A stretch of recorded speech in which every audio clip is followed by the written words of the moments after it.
Bueno, pasemos al último, Pasemos a darle la bienvenida a las manos, a las a manos. Cronomancia. Sí. Primera mano. Primera mano. Y tomamos una mano del Renacimiento. Sí. O sea, fue una... Tuvimos que buscar Tuvimos bastante. que buscar bastante, pero encontramos. Bueno, estamos hablando, sí, de Nicolás Copérnico, ¿cierto? Nació un 19 de febrero de 1473, mano cósmica azul, y trasciende un 24 de mayo de 1543, ¿cierto?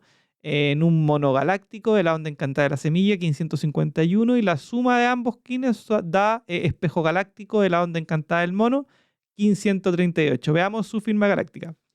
Mano cósmica azul, el KIN 247, Nicolás Copérnico. La afirmación dice: perduro con el fin de conocer, trascendiendo la sanación. Sello el almacén de la realización con el tono cósmico de la presencia y me guía el poder de la magia. Así es. El análogo, dentro del oráculo, el análogo es el KIN 52, humano cósmico amarillo. Tiene como guía el mono cósmico, que es el KIN 91. Tiene como antípoda la tierra cósmica, que es el KIN 117. Y suboculto el KIN 14, mago magnético, que lo vimos con Dalai Lama. Con el Dalai Lama, sí. El ciclono es el 145, serpiente lunar de la onda encantada de la semilla. Nace en el anillo solar de la tormenta cósmica, en un Limi 13 de la luna galáctica. Volvimos al Renacimiento, pues sea. Sí. ¿Cierto? Acá está. Y mira, nace en un año cósmico azul, como su KIN. Sí. Estábamos viendo antes de partir que era contemporáneo, o sea, de Miguel Ángel y Da de Da Vinci. Vinci. O sea, estamos hablando de esa misma época, por si es que lo que les gusta esta cronomancia pueden también revisar esos otros capítulos donde también hablamos un poco sobre el Renacimiento y sobre este como florecimiento, ¿van?, del arte que se vive en Italia, ¿es cierto? Y en Europa principalmente. Bueno, Nicolás Copérnico, uno de los polímatas. Estábamos hablando también de que Da Vinci era polímata. Entonces era la época de los polímatas, por así decirlo. Es que el auge del conocimiento, ¿no? Es que a mí me impresiona, lo hablábamos antes, lo repito porque para que quede grabado. A mí me impresiona la cantidad de cosas que se podía hacer en el Renacimiento. Es una cuestión. Tú me decías que, claro, que tiene que ver un poco quizás con la profundidad de cada uno de los ramos que uno puede estudiar, pero que también lo vimos también con el tema del reloj de bolsillo, que tampoco está ahí marcando el tic, tic, tic, tic, que en el fondo yo creo que te da como una tranquilidad para utilizar tu tiempo en estudiar, ¿cachai? Claro. Y yo creo que este ejemplo... La mente natural ahí mucho más fluida. Claro, y que Copérnico, a diferencia de lo que vimos en Da Vinci y lo que vimos de Miguel Ángel, que los dos podríamos decir que tienen una vida, por así decirlo, de nobleza. Nacieron en familias que tenían algo así como de clase media, podríamos decirlo, media alta. Copérnico nace en una familia en donde tiene un tío que es obispo, eso es como hoy día ser hijo de Elon Musk, o sea, Claro. Tener todo a disposición. Todo a disposición, sí. ¿Qué te pareció la vida de Nicolás Copérnico? Notable. Creo que aprendí bastante de Copérnico, digamos, de cómo ver lo que nos está pasando a nosotros, porque creo que Sí. todos los que seguimos la ley del tiempo, los que creemos que un cambio calendario puede implicar un rumbo, ¿cierto?, de la conciencia humana, Claro.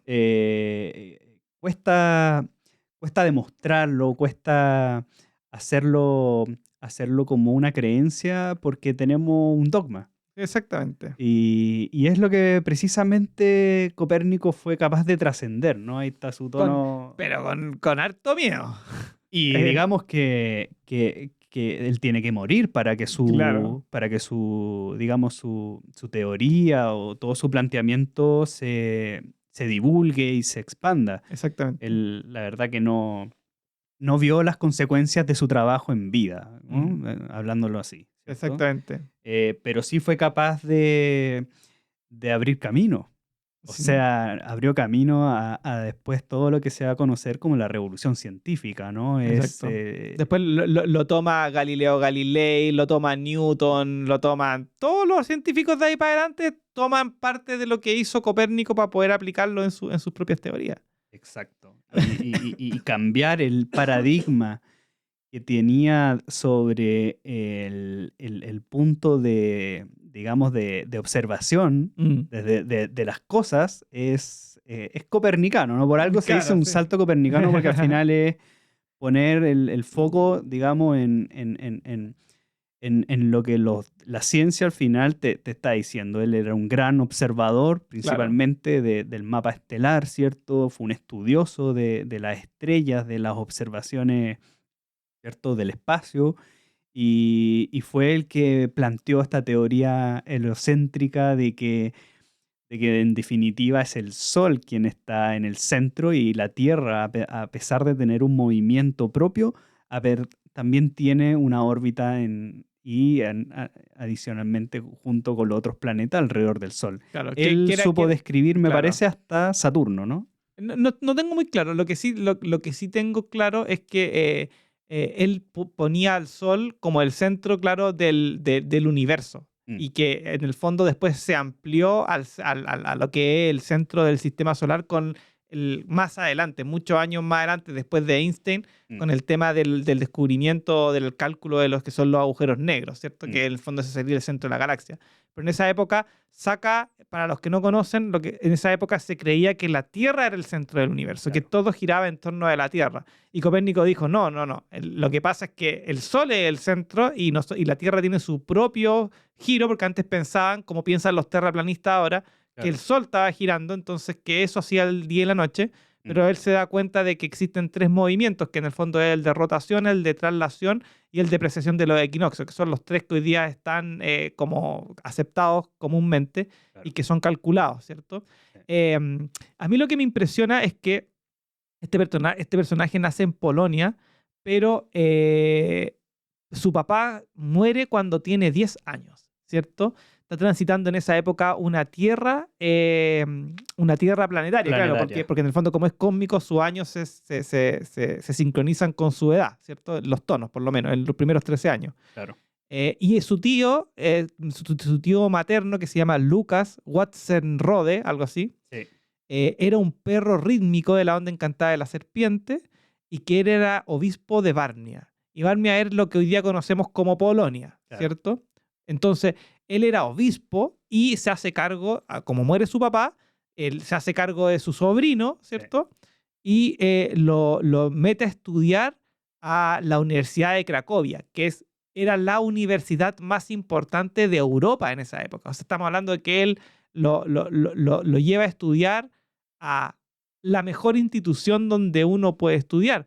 Claro. Y él, al ser obispo, principalmente lo tira hacia el lado del derecho canónico, que al final es donde termina obteniendo su doctorado, pero en el camino estudia astronomía, estudia matemática, se va después a Bolonia a estudiar, ¿cierto? Como que lo formara un poco para ser su sucesor, Exactamente. pero este personaje es aprovechado por la explosión de conocimiento del Renacimiento y termina siendo un erudito, ¿no? Sin duda, es que lo que pasa es que también la ciencia en esa época, o sea, estaba el griego, ¿cierto? La Mm, filosofía, ¿cierto? Las lenguas, el latín, claro. la matemática y la astronomía, que era algo que estaba recién formándose. O sea, Mm, estamos viendo, en esa época había mucho astrólogo, ¿cierto? mm, Pero no mucho astrónomo. Entonces, se estaba como desarrollando en esta época de estar mirando los astros y que en el fondo tiene mucho que ver con la matemática, porque en el fondo tenéis que hacer cálculos matemáticos, cálculos de, por ejemplo, cada cuánto es un eclipse, mm. cuánto dura el día, cada cuánto aparece una estrella.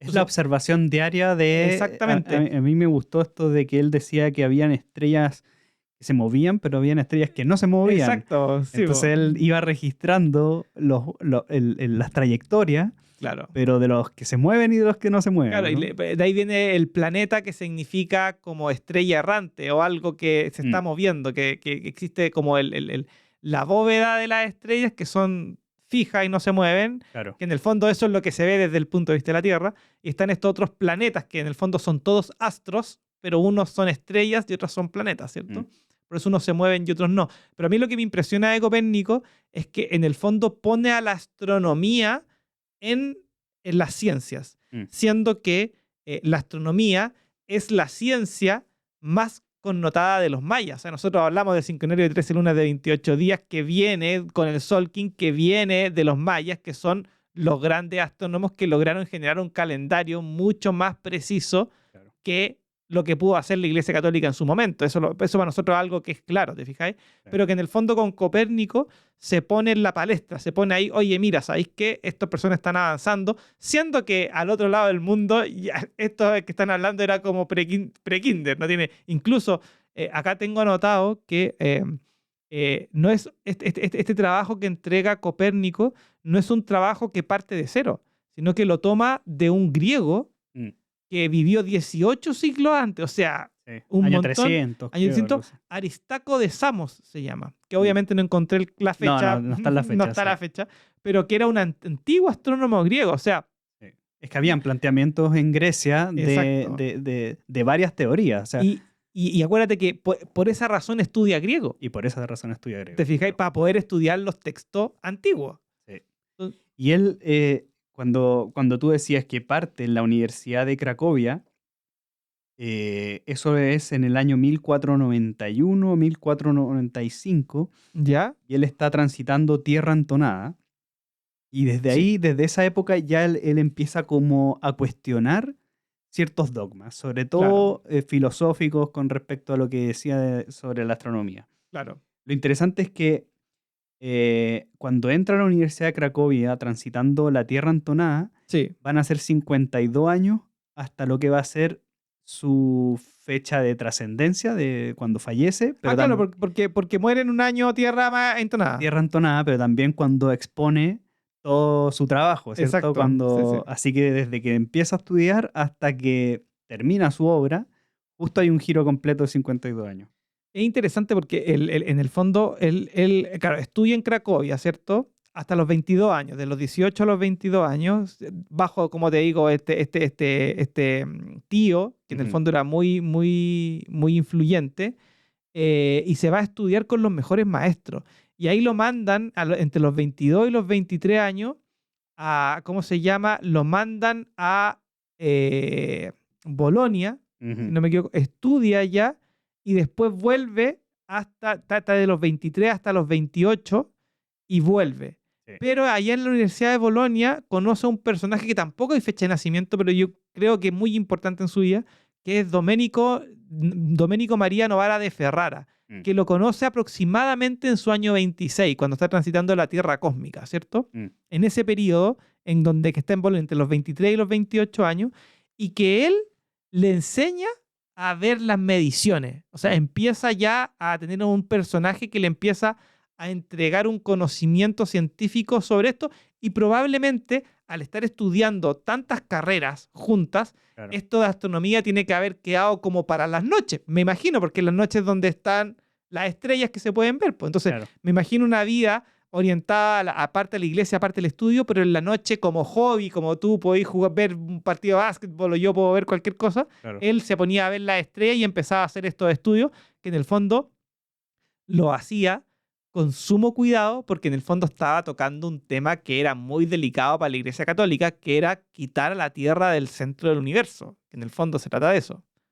De hecho, tengo que ahí, cuando empieza con esta observación, y bien decías, en torno a la edad 26, ¿cierto? Su tierra cósmica, están registrados un par de eventos astrológicos súper importantes ¿Ya? hacia el año siguiente, ¿cierto? Cuando él tiene 27 y empieza a transitar el viento magnético. ¿Ya? 222, que lo vimos, ¿cierto? Con Tony Scherer, sí. Con Tony Scherer.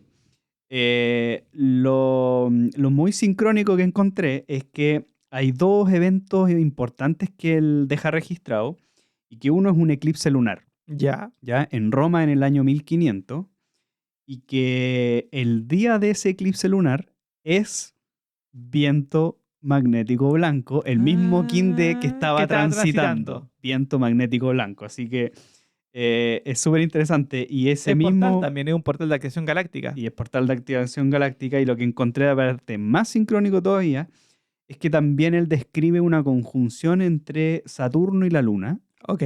¿Ya? Y que la fecha de registro es del águila magnética. O sea, la misma me encanta, el propósito. de su misma onda encantada, su mismo propósito. Así que estos dos eventos astronómicos que están registrados tienen ahí una sincronía Genial. genial con el kin de Copérnico. Mira, tengo que ya cuando en el año 1503, cuando tiene 30 años, ya obtiene su doctorado en Derecho Canónico Sí. en Ferrara, ¿cierto? O sea, ya logra el objetivo que, por así decirlo, el tío estaba buscando, que fuera un experto en el Derecho Canónico. Sí. Y eso lo hace volver a Polonia, a Varmia, ¿cierto?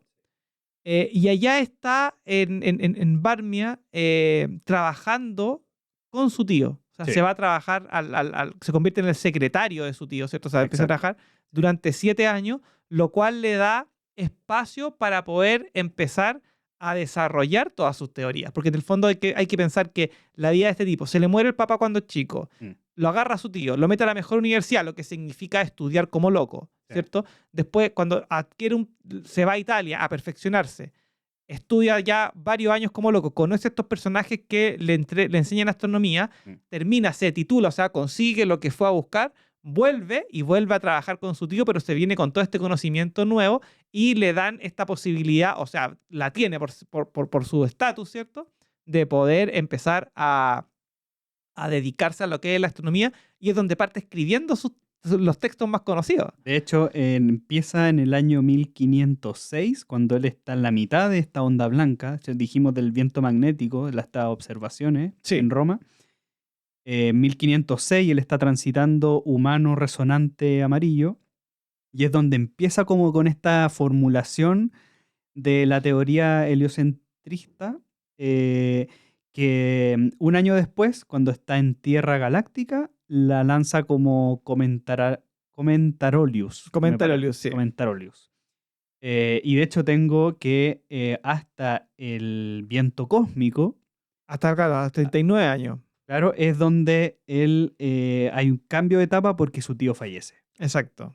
O sea, él después comienza con mano magnética y es donde él se compra en Fromborg Sí. una casa, digamos, donde él va a tener ya su casa, me parece una mansión donde puede elaborar todas sus observaciones por su cuenta. De hecho, es como su casa de retiro, donde va a escribir. Incluso creo que cuando se muere el tío, entran a una elección del príncipe obispo de Claro. Varmia, en donde él era uno de los tipos que estaba ahí como candidato, y yo creo que afortunadamente para él no lo eligen. Sí. Eligen a un tipo que se llama Fabián de Lausanne, y claro, y ahí le pasa eso, como eligen a este obispo príncipe, le entregan total libertad, ya tiene 40 años, ¿cierto? Ya está en los 39, 40, Sí. va a partir su ¿cómo se llama? Su mano magnética, su próxima trecena de transformación, y claro, se va a Fornbrook, y ahí es donde empieza a hacer todos los cálculos, ¿cierto? Sí. Ya me imagino con algún tipo de telescopio o algo similar para poder ver, o así mismo, no sé, la verdad, por la época puede que haya sido así mismo, pero ya empezaba a ver observaciones de Marte, Saturno y principalmente el Sol. Y esta es la etapa también, la etapa azul, hasta la mano cósmica, donde empieza también a involucrarse mucho con el sistema económico, ¿no? Como Sí. el sistema monetario, las implicancias que tenían las monedas, ¿cierto? Tú fuera de cámara me lo explicabas bien, que era Claro. al final como un precedente a lo que iba a ser la inflación, La ¿no? inflación, claro. Lo que pasa es que hay que ponerse en contexto. Estamos hablando en una época en donde recién se empieza a conquistar América, ¿cierto? Están en un proceso en donde empiezan a llegar recursos, empiezan a llegar conocimientos. Hay que considerar que en el 1543, cuando muere Copérnico, ya hay un par de años, de 50 años por lo menos, de conquista de lo que es el proceso de conquista de América. Y en ese minuto, lo que pensaba la Iglesia Católica, recordemos que él está directamente relacionado con la Iglesia Católica, siendo matemático, siendo filósofo, tenía un montón de conocimiento, le piden una opinión sobre qué es lo que piensa él sobre tener dos tipos de moneda de intercambio, una moneda interna y una moneda externa. Entonces, hoy día ese concepto es súper claro, ¿te fijas? Pero en esa época no estaba tan claro, y lo que él lo lleva a escribir un libro que se llama Monetae Cundae Ratio, que en el fondo lo escriben a los 53 años, terminando la mano cósmica, ¿cierto? Claro. O sea, cuando ya... O sea, Humano el humano magnético. magnético, claro. en donde él explica y la recomendación que le da es que tener dos tipos de monedas tiene el siguiente problema, que es cuál va a ser la tasa de intercambio entre una y otra. Entonces, cuando esa tasa de intercambio se desequilibre, por así decirlo, va a significar obligatoriamente que la moneda interna va a tener que necesitar más billetes para poder equiparar lo que el otro billete está generando. Entonces, eso va a producir mayor cantidad de efectivo en el mercado donde se trasciende. Por lo tanto, el dinero que está, porque él decía, se ponía en esta base, que el valor del dinero tiene que ver con cuánto dinero hay circulando. Entonces, si hay mayor cantidad de dinero circulando, el valor del dinero disminuye. Hoy día conocemos ese concepto como inflación, ¿cierto? Pero en esa época no se le llamaba inflación. No, claro. Se llamaba devaluación del dinero, por así decirlo, por la cantidad. Y él lo supo explicar. Lo supo explicar, escribió un texto sobre el tema que se lo presentó a la Iglesia Católica, así como también le presentó el trabajo que tiene que ver con el tema del heliocentrismo, con el ajuste del calendario, porque en el fondo eran, ¿cómo se llama esto? Polímatas, que son tipos que saben quizá un poco o mucho de todo. Entonces son personas a las cuales tú les puedes preguntar de diferentes ámbitos y tienen la posibilidad de hacer cruces de información, como un Google. De hecho, él colabora en correcciones o digamos, en los planteamientos sobre el calendario juliano en esa época, que recordemos que a final de ese siglo se va a transformar en la reforma con Gregorio, ¿no? Con Gregorio XIII, claro, en el 82. Estamos hablando de que de Copérnico muere en el 43. Entonces, claro, 40 años más. Ahí en su historia también hay algo interesante, porque claro, él está se va a Fromborg, quedamos en eso, ¿cierto? Y en Fromborg parte escribiendo este libro que se llama sobre las revoluciones de la esfera celeste, que en el fondo es el libro que va a cambiar todo este proceso, que lo empieza a escribir a los 41 años, en 1514, y empieza a imprimirlo. Hay que pensar que en esa época la imprenta estaba recién comenzando y la imprenta, una de las cosas que más imprimía eran cuadernillos sobre astrología, que él era en contra de la astrología, ¿cierto? Él era astrónomo, ¿cachai? Que en ese punto era algo científico. Claro, tenía que ser factible. Factible, ¿se fijáis? Entonces, había un movimiento, se decide imprimir un par de textos y esos textos los empieza a mover y empiezan a llegar a ciertas manos importantes. Una de esas manos importantes a la que llega en el 1533, 10 años antes de su muerte, es que le llega al Papa Clemente VII. Entonces, empieza a darse cuenta, esto es todo para callado, porque estamos hablando de algo que era casi como que te iban a matar si tú estabas haciendo este tema. Acuérdense que la Inquisición. La Inquisición, Da Vinci se estuvo escapando, o sea, lo vimos en su momento.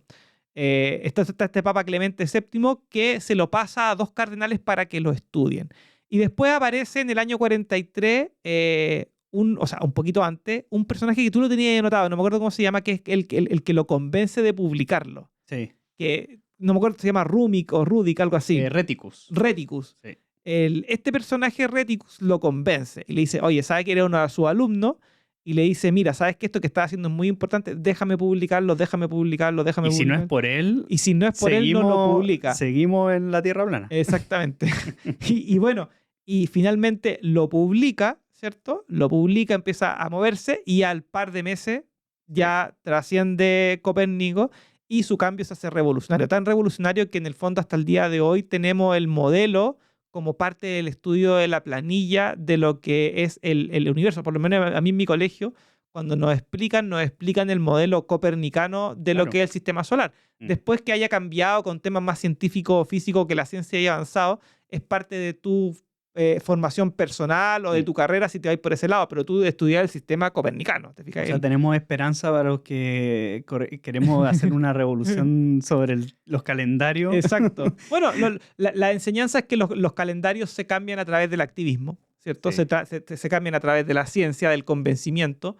Pero bueno, por eso también el deber de mostrar también todo el trabajo que hizo Barón Botán, ¿no? Por supuesto. Y a través de la forma en que él lo hizo a través del activismo. Él estuvo ahí hablando, fue al Vaticano, que fue a Estados Unidos, viajó a Japón, estuvo en todas partes mostrando, porque esa era la forma de mostrar en ese minuto, ¿te fijáis? Pero en el fondo no fue como Copérnico, porque claro, él no tenía el miedo de que lo mataran, ¿cierto? Quizá el Barón Botán renunció a su vida laboral, ¿cierto? A su vida 1260 para para dedicarse al 1320 enfocado en el activismo, ¿cierto?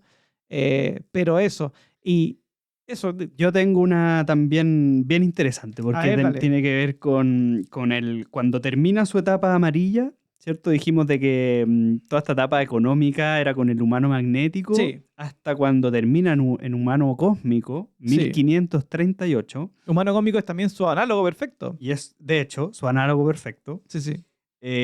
Aquí él es también de nuevo candidato para ser obispo, ¿ya? Fue varias veces candidato, parece. No, que deben haber ido pocos, po. No, claro, hay una posición de poder en todo caso y se la dan a un tal Juan Dantisco, que es un mono lunar, ¿ya? Ya, El tema es que este Juan Dantisco, de hecho, no se portó muy bien con Copérnico porque Copérnico no sé si podía tener pareja, no sé si los chuta, no. canónicos Ahí podían tener o sé que no. no tuvo hijos y no tuvo pareja, no tuvo Me descendencia. parece que no, porque, pero sí tenía una pareja en su casa en Frogmore. Ah, ya. Y cuando este Juan Dantisco descubre que está con su ama de llave, manda a exiliar a la ama de llave. Así que yo no sé si la relación habrá Bien sido. católica ese movimiento. Sí, ¿no? Y luterano también. Sí. Bueno, el tema es que este Juan Dantisco iba mucho a España. Ya era Ya. uno de estos personajes que digamos era también dentro de las grandes esferas, o de las altas esferas sociales, así que terminaba en España y la información que encontré era de que era muy amigo de un tal Hernán Cortés. O sea, estamos hablando de que estamos hablando de la profecía de los 13, Claro, del fin de los 13 cielos, ¿no? claro, en el minuto. En el minuto, ¿no? Porque, Creo que en 1541, weón. mira, pues, Creo, o o sea, mira, esto fue 1540. 1538, Claro, pero por ahí, pues, sí, en 1500 y algo, por ahí parten los nueve pero infiernos. lo que yo no sabía era de que, qué fue lo que pasó después con Hernán Cortés, ¿no? Yo no tenía ni idea, pero claro, volvió y después murió, digamos, con sus últimos años en España. Entonces tiene que haber vinculado con este Juan Dantisco. Entonces, imaginemos la información que está rodeando a Copérnico, ¿no? Donde no solamente se había descubierto un nuevo océano, Claro, lo que todos temían del Pacífico, ¿no? Que terminara casi que en un barranco, claro. que no estaban llegando a la India, sino que estaban llegando a un nuevo continente Exacto. y con un tal Hernán Cortés que digamos, llegó a atrapar a Moctezuma y a un imperio, pero gigantesco, ¿no? O sea, encontrarse con un personaje así tiene que haber sido un momento, yo creo, de la historia donde la expansión de conocimiento, de descubrimiento era tal que el mensaje, digamos, de Copérnico por eso tal vez marcó tanto, ¿no? O sea, Sí, claro. estamos hablando de que puede ser una analogía tal vez a lo que estaba Sí. pasando No, acá pero en mira, América. lo calculé y claro, parten los nueve infiernos en 1519. O sea, Mira, estamos justo ahí, ¿es cierto? Y lo otro que es interesante, que ahora me acordé mientras estaba ahí hablando de eso de Hernán Cortés, es súper interesante, po, porque en el fondo, eh, eh, cuando uno estudia la vida del Papa Gregorio, ujú, y una de las cosas que quería hacer el Papa Gregorio era cambiar el calendario, ¿cierto? Él se mm, puso como fin cambiar el calendario. Y toma, como dijimos recién, parte de lo, estamos hablando 40 años antes de que muera, o sea, 40 años antes de que cambien el calendario, claro. muere Copérnico, por lo tanto esa información la tiene disponible. Mm, Pero también tiene disponible los códices que traen de México, porque una de las cosas que se dice es que cuando le llegan los códices con los cálculos y traen a estos personajes que logran explicarlo, los cardenales, no sé con lo que se llaman, los que estaban, los de la iglesia que estaban acá, que también vuelven, y le explican lo que decían los mayas sobre este tema, el tipo empieza a llenar los espacios blancos que le faltan. En el fondo, el calendario, el cambio de calendario del juliano al gregoriano tiene por un lado la influencia, por un lado que estaba desincronizado a los ritmos naturales. claro. Uno. Segundo, teníamos que tener una forma de entender cómo se movía nuestro sistema solar para poder tener un cálculo bueno, Mm, para lo cual entra Copérnico. Y por el otro lado está la experiencia de los grandes astrónomos de Mesoamérica, ¿no? Mesoamérica, Mm, que tenían todo calculado a la perfección, entonces rellenan los espacios. Porque en el fondo hay que pensar que el calendario tiene como función la calenda, siempre lo hemos revisado, ¿cierto? Mm. Que en el fondo es el pago de impuestos.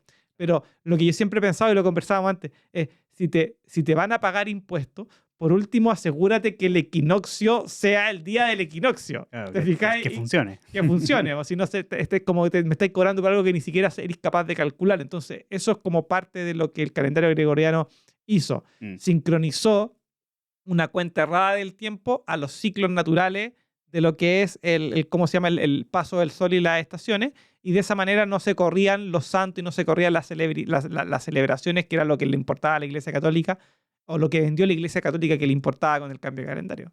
Exacto. Bueno, no sé si tenía algo más, si no, estamos hasta aquí. Creo que ahí estoy con Copérnico, en esta mano cósmica. Bueno, o sea, nada más que agradecerte. Nos Ujú. queda un capítulo más, es de la onda encantada de la estrella del artista, donde llegamos con este Cronomancia. Ujú. Y bueno, y a toda la gente que nos sigue, espero que le haya gustado este episodio. Estamos ya trabajando para el próximo, así que nos estamos viendo. Recuerden que está ¿cómo se llama? Los videos. Hemos estado subiendo harto material últimamente. Y están todos los artistas que hemos nombrado, todos en un playlist que hice, con todos los artistas de Cronomancia para que puedan disfrutar de cada uno por separado. Así que nos vemos en un próximo episodio y gracias por sintonizarnos y hasta la próxima. In la Ketch.